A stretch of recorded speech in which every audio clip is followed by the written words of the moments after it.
Los pescaderos no se resignan a los malos olores y menos a esa promesa eterna de una red de acueducto y alcantarillado que los últimos 3 presidentes han prometido a voz en cuello. Para que nunca más los samarios tengan que padecer de falta de agua. Lo mismo ocurrió en el gobierno Duque y Julio recuerda que recientemente Petro también estuvo en su barrio. Cuando estuve en Santa Marta nos prometió a los pescaderos que iba a solucionar ese problema. Recordemos cómo ha sido la historia de la falta de agua en Santa Marta. No voy echando agua, si la costilla me duele, tanta agua. La escena fue grabada en abril de 2004.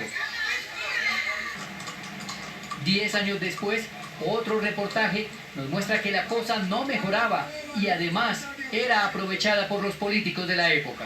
¿Quién es el candidato que ustedes han representado, señores? ¿Y esta es la forma adecuada de hacer política? En 2017, la cosa se complicó más. Clanes políticos se hicieron al control de la empresa Metroagua, que durante décadas fue la operadora del acueducto de Santa Marta y terminó envuelta en escándalos de corrupción. Allí empezó su retraso, cuenta Carlos Caicedo, actual gobernador del Magdalena y quien enfrentó a estos clanes políticos como alcalde y ahora como gobernador.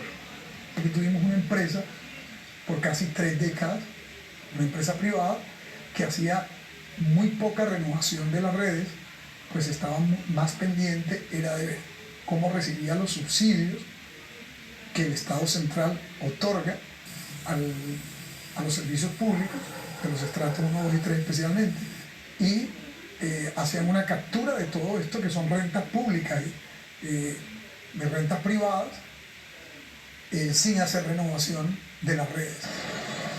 El fracaso de Metroagua dejó herida de muerte a la red de acueducto que se hacía cada día más obsoleta e inoperante. Luego vino una transición con otra empresa privada, hasta que finalmente Caicedo, como alcalde de Santa Marta, buscó la solución en un modelo de empresa pública. Se crea SMART, la empresa de servicios públicos de Santa Marta, en el 2017 y entra en verdadera operación en el 2019, ¿verdad? De manera que, ¿cuánto tiempo duró SMART operando en los servicios públicos de la ciudad de Santa Marta? Apenas 2 años. El camino para SMART no ha sido fácil en su corta vida, dice Caicedo, pues encontraron el sistema destruido y sin información de las redes de acueducto. SMART empezó una agresiva intervención en los barrios más complejos de la ciudad para ampliar y modernizar las redes de distribución. El ingeniero Luis Felipe Gutiérrez estuvo al frente de esos trabajos en la ciudad. Nosotros lo que planteamos, incluso por la tarifa, era que debíamos hacer unas pequeñas inversiones, pero que garantizaran de verdad unos cambios positivos en la ciudad. Y simplemente fue un trabajo de organizar las redes, de hacer un proceso de sectorización para garantizar que a donde llegan el agua en las estaciones de bombeo garantizaran una mayor continuidad. Rafael Martínez era el alcalde de Santa Marta por Fuerza Ciudadana, el mismo grupo político del gobernador Caicedo. Inicialmente logramos estabilizar el sistema, hacer inversiones que permitieron de alguna manera garantizar el servicio, que estaba a punto de colapsar, tanto el suministro de agua potable como los rebosamientos permanentes que habían cada cierta temporada en varios puntos de la ciudad empezaron a bajar.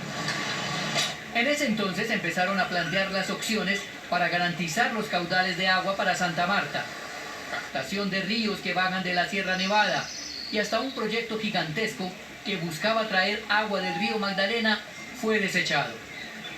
El presidente Santos da la viabilidad técnica, no da la viabilidad financiera.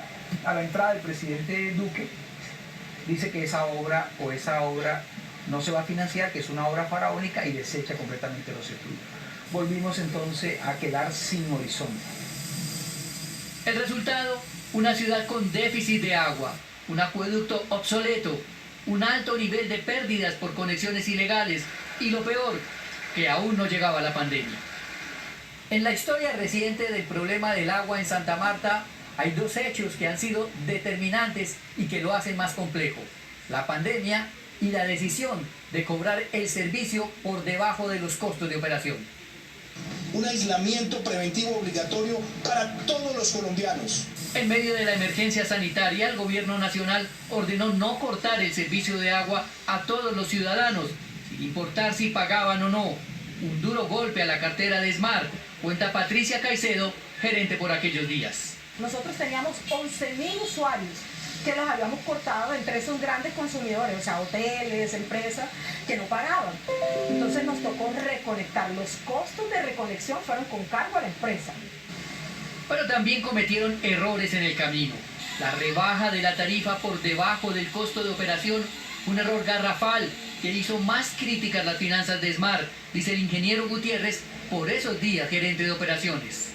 Recibimos la información de la modelación de lo que iba a pasar con la tarifa y advertimos sobre el particular. Nos dijimos que no era posible tener esa tarifa, que se decía pues que se podía reducir hasta el 20%, pero cuando se hizo el aplicativo fue del orden del 40%. Entonces eso hacía inviable la empresa. Desde la oposición y varios sectores críticos al gobierno de Fuerza Ciudadana calificaron esta medida de populista. Aquella baja del 20% del costo tarifario, Álvaro, los servicios de acueducto y alcantarillado adoptado el 18 de abril de 2019, fue un acto realmente populista e irresponsable por parte del alcalde y la gerente y de los miembros justamente de la Junta Directiva de la ESMAR para aquel entonces. Es el primer detonante del déficit financiero que lleva a la quiebra de la empresa ESMAR. En el gobierno Duque, la empresa fue intervenida por la Superintendencia de Servicios Públicos, que estudia su situación financiera. Sin embargo, para el gobernador, ESMAR venía mejorando sus indicadores económicos y considera la intervención una retaliación política para favorecer intereses de privados. Cada vez que nos vamos acercando a la solución, se atraviesan políticos que tienen el interés de afectar un proceso de cambio, transformación y fortalecimiento de lo público aquí, ¿no? Y que además quieren por esa vía ayudar a sus convicciones políticos seguramente, ¿no? La apuesta en este momento, dice el gobernador Caicedo, es la ampliación de la planta El Curval y 2 nuevas captaciones de agua en el río Buritaca y Huachaca, lo que resolvería el déficit del líquido en la ciudad. Para este proyecto pidió 1.8 billones de pesos al gobierno nacional. Y se lleva la captación por 2 sistemas de impulsión a la planta ya existente, que simplemente se amplíe, la planta del Curval. Desde esa planta se impulsaría a 3 grandes tanques y esto va a permitir que Santa Marta en todos sus puntos cardinales quede cubierta con unos tanques elevados. Pero el gobierno del presidente Petro no envió el dinero y el pasado 26 de diciembre, en este video, el gobernador Caicedo y la alcaldesa de Santa Marta anunciaron que buscarían la solución con recursos propios. Radicamos ante el Consejo el proyecto para las vigencias futuras por 1.68 billones de pesos que nos permitirán con recursos propios la ejecución de las obras de la planta del Curval para darle agua a los amarios y a los visitantes. A la iniciativa no le han faltado críticas. El ingeniero Gutiérrez asegura que le faltó más discusión y que la planta consumirá mucha energía, lo que elevaría los costos de operación y podría afectar las tarifas que pagan los usuarios. Este proyecto es bastante oneroso en todos los bombeos que hay que hacer. Entonces, finalmente, el costo de la energía va a ser muy alto. Por lo tanto, eso va a afectar el bolsillo de todos los amarios. El proyecto de acuerdo 027 de 2022 ha sido aprobada. El Consejo Distrital ya le dio luz verde al proyecto para que Gobernación y Alcaldía avancen en esta obra que se ejecutará en los próximos 3 años. El tiempo dirá si los amarios están frente a la solución definitiva de un problema histórico o ante una nueva promesa incumplida. Un problema que parece nunca acabar, ¿no? Pero que los amarios reclaman y que ojalá tenga una pronta solución. Así es, Andrés. Así terminamos.